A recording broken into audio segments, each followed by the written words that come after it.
Hi viewers, ఈ వీడియోలో నేను మీకు ఎండోమెట్రియల్ క్యాన్సర్ గురించి చెప్తాను. ఎండోమెట్రియల్ క్యాన్సర్ అంటే ఏంటి? అసలు యుట్రస్ లో ఉండే ఇన్నర్ లేయర్ నే ఎండోమెట్రియం అంటారు. ఇందులో డెవలప్ అయ్యే క్యాన్సర్ ని ఎండోమెట్రియల్ క్యాన్సర్ అంటారు. అంటే గర్భసంచిలోని ఇన్నర్ లేయర్ అన్నమాట. ఈ రోజుల్లో ఈ క్యాన్సర్ కూడా కొంచెం ఎక్కువగానే పెరుగుతోంది. ఒకప్పుడు దీని ఇన్సిడెన్స్ చాలా తక్కువ ఉండేది.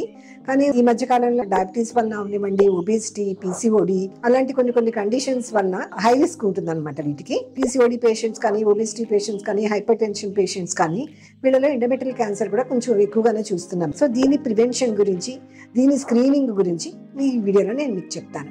స్క్రీనింగ్ టెస్ట్ మీకు అంతకుముందు వీడియోలో చెప్పాను. స్క్రీనింగ్ టెస్ట్ అంటే క్యాన్సర్ డెవలప్ అవ్వకముందే మనం చేసే టెస్ట్ ని స్క్రీనింగ్ టెస్ట్ అంటాము. సో ఈ ఎండోమెట్రియల్ క్యాన్సర్ కి స్క్రీనింగ్ టెస్ట్ అనేది అల్ట్రాసౌండ్ ఎగ్జామినేషన్ అనమాట.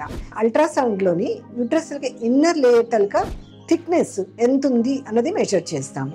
నార్మల్ గా ఏజ్ ని బట్టి ఈ థిక్నెస్ వాల్యూని బట్టి రిస్క్ ఉందా లేదా అన్నది మనం చెప్పొచ్చు.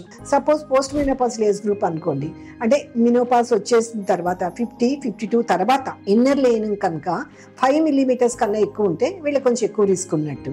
అట్లాగే రిప్రొడక్టివ్ ఏజ్ గ్రూప్ అంటే 30 నుంచి మినోపాజ్ ఉండే ఏజ్ లోనైతే దీనికి 16 మిల్లీమీటర్స్, అంటే కొంతమంది 14 తీసుకుంటారు, కొంతమంది 17 తీసుకుంటారు. ఆన్ యావరేజ్ చూసుకుంటే 16 మిల్లీమీటర్స్.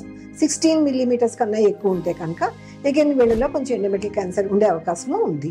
సో అల్ట్రాసౌండ్ చేయించుకోండి. అంటే కంప్లైంట్స్ లేకపోయినా కూడా పోస్ట్ మినోపాజల్ ఏజ్ గ్రూప్ లో yearly once total abdomen scan, especially ultrasound చేసుకుంటే మనకి థిక్నెస్ అనేది తెలుస్తుంది. లేదు కొంచెం రిప్రొడక్టివ్ ఏజ్ గ్రూప్ లోనే కొంచెం హెవీ బ్లీడింగ్ ఉంది అని అనుకున్నా కూడా మీరు స్కాన్ చేయించుకొని థిక్నెస్ ఎంత ఉంది అనేది చూసుకోవాలి. సపోజ్ మనం చెప్పిన కట్ ఆఫ్ వాల్యూ కన్నా ఎక్కువ ఉంది అనుకోండి, అంటే పోస్ట్ మినోపాజల్ లో 5 మిల్లీమీటర్స్ కన్నా రిప్రొడక్టివ్ ఏజ్ గ్రూప్ లో 16 మిల్లీమీటర్స్ కన్నా ఎక్కువ ఉంది అని అనుకుంటే కనుక డెఫినెట్ గా ఒక ఎండోమెట్రియల్ బయాప్సీ ఆర్ శాంప్లింగ్ అనేది చేసుకోవాలి.